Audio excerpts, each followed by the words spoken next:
hawlgalkii waxaan marayaa waa fayska saddexaad oo hawlgalka operationka lagu keeno qamrada aad iyo aad ba ciidamadu u shaqaynayaan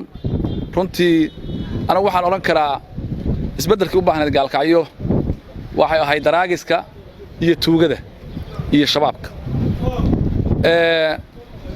ayagii meel fiican baa hawshoodu maraysaa qaabka hadda ugu xun oo dadku ku adeegsanayaan waa qamrida oo aad iyo jeeraalaba aad ciidanka booliiskana ugu dagaalamayo soona badanaysa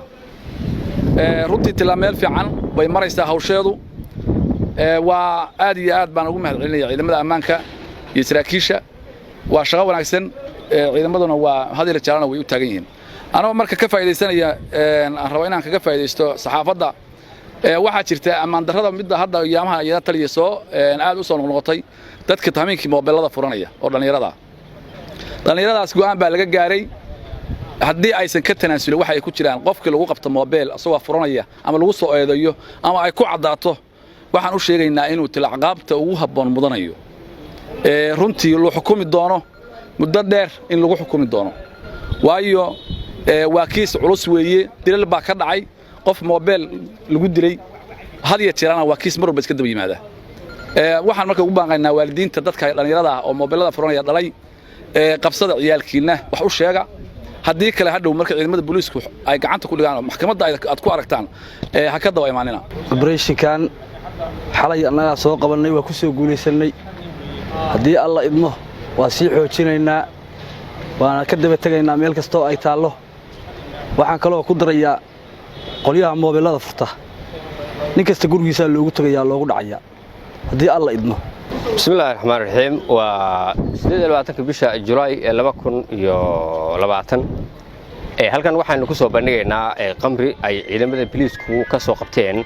xaafad kamid ah xaafadaha magaalada Gaalkacyood taasoo ah arrimaha iyo shaqooyinka ay ku amran yihiin iyo isbedelada aan ugu talagalay inaanu ka sameeyno halkan waxay ka koobnayd 168 dhalo ayaa xalay waa berigii lagu guuleystay ciidanku inay soo qabtaan xaafad ka tirsan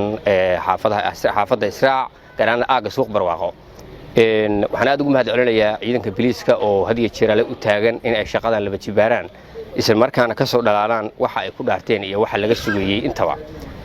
run ahaantii waxaan u taaganahay isbedel ka duwan qof bedelay waxaan u rabnaa in isbedel dhab ah laga dareemo magaalada Gaalkacyood eedaysanayaasha lagu soo qabtay khamrigan hal nin ayuu ahaa waana uu xiray yahay dambiilahan wuxuuna ka soo muuqan doonaa maxkamadda sida sharciga ee baweyne uu ku amray ayuuna lagu xukumi doonaa oo uu ka soo dhalaali doonaa waxa jirtay sidoo kale 205 dhalo oo iyadoo la soo qabtay muddo ka horeysay 6 casho ka hor oo lagu soo qabtay deegaanka Bacadweyne oo ka tirsan degmada Gaalkacyood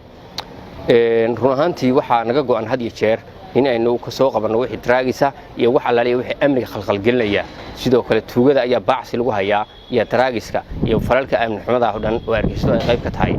runtii marnaba kama seexan doono shaqada culus ee aan u hayno dawladda Puntland iyo shacabkeedaba waxaan u taaganahay had iyo gooraale inaan waajibaadkeena u gudano si xaq ah Allahumma salli ala wada